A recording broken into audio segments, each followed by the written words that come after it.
counter is a device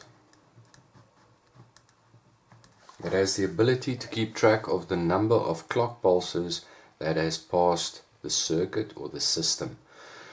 Each counter, we've seen with the latching and the flip-flops components, each counter has the ability to count in binary. Now each counter will represent a bit. So as we put those bits together, we will have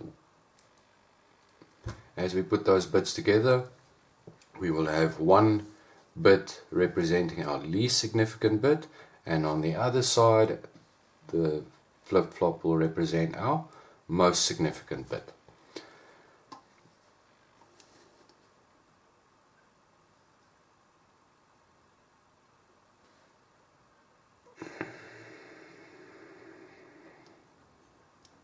Now, as a basis for all the counters, we are going to use the JK or the D-type latch, as they have toggle options and they do not have the illegal states. First type of counter is called a synchronous counter. Synchronous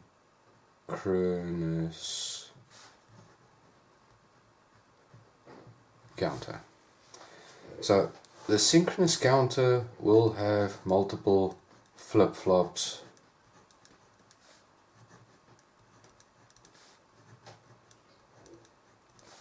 This system over here will represent a 4-bit counter.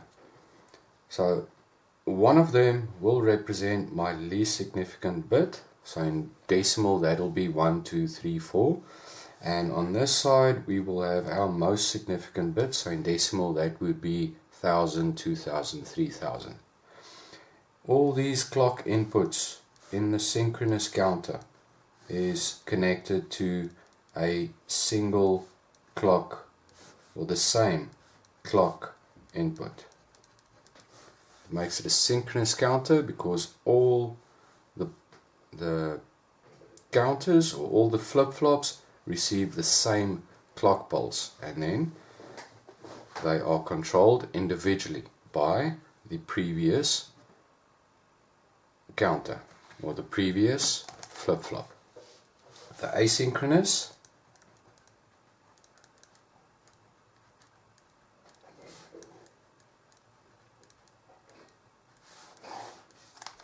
is a device where again we've got multiple flip-flops. Each flip-flop with its own clock input.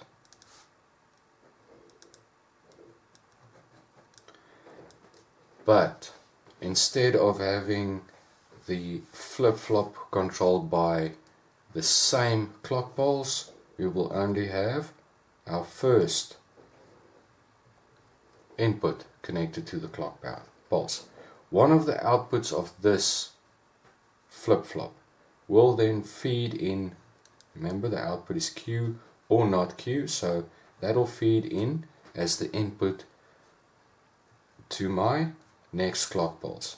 This one's output will then feed as an output to that input or that clock input, and the same as that. Alright, as a result we can see that this one will count or switch with every clock, this one will switch with every second and every fourth and every 8th clock pulse that they receive. Okay, these asynchronous are typically used as frequency dividers or ripple counters.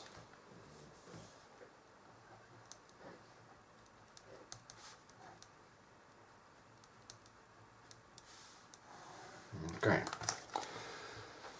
so we've got a flip-flop.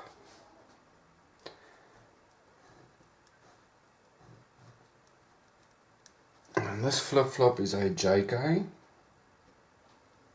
and we've got a clock input connected as the clock input. Now the J and the K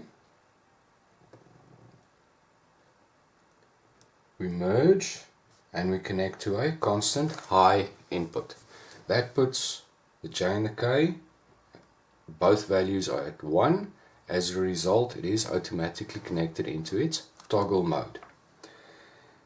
The Q output is connected to the clock input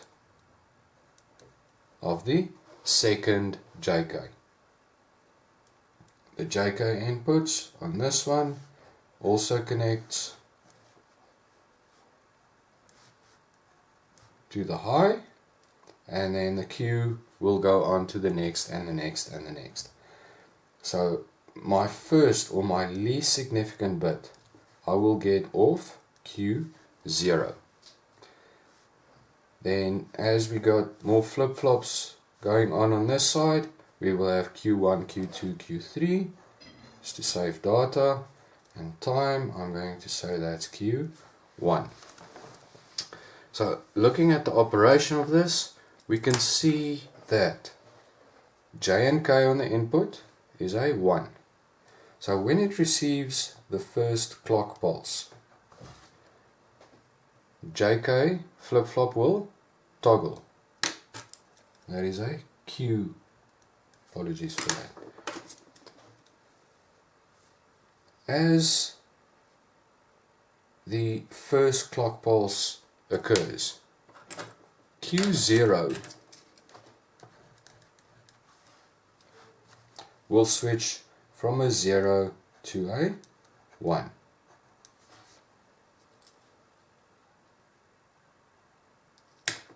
Okay. Q2 is ready to toggle, but it can't toggle until it receives the lagging edge. So Q1 will remain 0 for that duration. So when we receive the second clock pulse,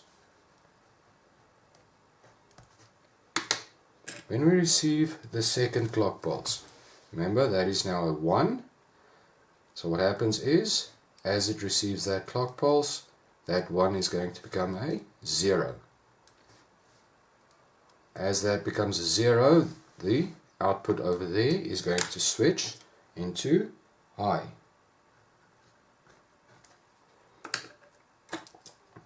That's become 0, and it's waiting for the next pulse. And then as it receives the next pulse on the lagging edge again, it's going to flip. Apologies, that's supposed to be like that. And that's supposed to be like that. So when this one receives the next falling edge, it's going to flip again, and it's going to stay, this one's going to stay high until that one goes back into the falling edge again. So as a result, we can see that there, if we just look at that cycle over there, we see that the frequency halves with each individual pulse. So to put this in terms, clock will constantly switch 0, 1, 0, 1. My Q0 will switch 0, 0, 1, 1. And then Q1 will constantly switch 0, 0, 0, 0. And then it will switch 1, 1, 1, 1 into the 4 high states. So thinking back to grade 10, in decimal terms, that's 0, that's 1, that's 2, that's 3, and so on and so forth.